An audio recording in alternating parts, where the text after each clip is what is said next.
I was 3 the first time I wished I wasn't me. It was an instant event, and I was just trying to join in on my brother's fun when they told me, "You're a girl, so you can't play with us." I was 9 when I realized that it's better not to do things like a girl. I had just beat the other boys in a mile test, and someone came up to me, patted me on the back, and said, "Wow, you don't run like a girl." I was 12 when I started to think that maybe I couldn't be good at math, because all I was ever told was that math is for boys. But I know now, at 17, that girl is not synonymous with weak. That doing things like a girl doesn't mean I'm doing it wrong. That I'm not lesser just because I wasn't born as a boy.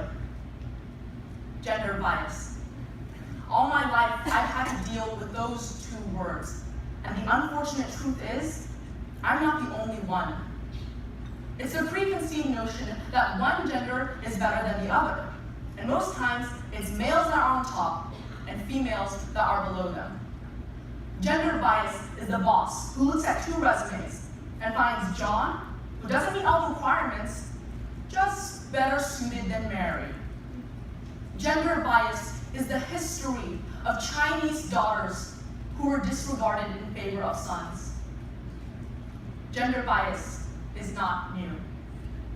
You don't have to look far to see it today.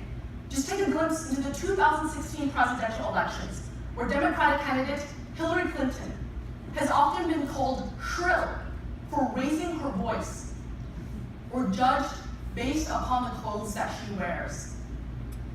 Regardless of your political stance, it's not hard to see the bias here. That brings us to our current problem today, gender inequality.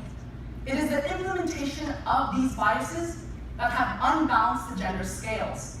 However, thanks to organizations such as AAUW, there has been much progress made to change the status quo.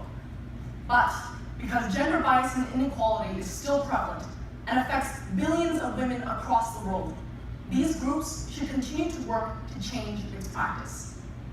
So why does this problem really matter? The reason is gender bias and inequality not only affects women, but their children and communities. So long as this bias exists, generations after generations will continue to be held back. For example, even though girls have been excelling in math and science, only 12% are engineers and 26% are in computing. The biases have become so embedded in girls themselves that they shy away from STEM fields even though they are more than qualified for it.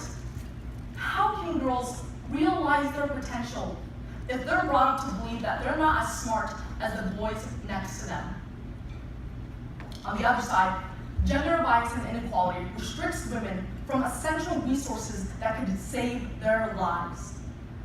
Each year, 350,000 women die in childbirth, and a majority don't have access to basic healthcare services.